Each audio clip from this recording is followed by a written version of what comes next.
माझगाव तालुका पाटण नजीक नाणेगाव गावठाणजवळ अत्यंत दुःखद घटना आज घडली. इको कार व मोटरसायकलचा अपघात, त्यामध्ये बाप आणि लेकीचा जागीच मृत्यू झाला. आमचे प्रतिनिधी विक्रम महिपाल यांनी घेतलेला हा आढावा.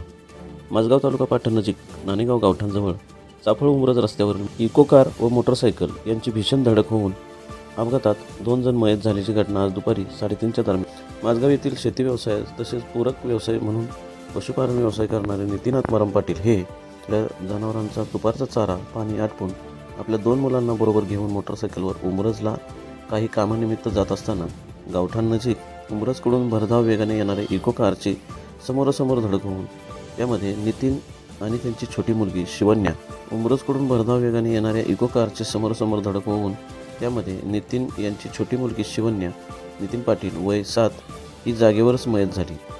तर उपचारादरम्यान कृष्णा हॉस्पिटल येथील नितीन वय वर्ष 38 यांचाही दुर्दैवी मृत्यू झाला. ही घटना घडल्याने परिसरात हळहळ व्यक्त होत आहे. सोबत असणारी अवनी नितीन पाटील वय 11 ही देखील गंभीर जखमी झाली आहे. सदर घटनेची सर्वत्र हळहळ व्यक्त केली होत आहे.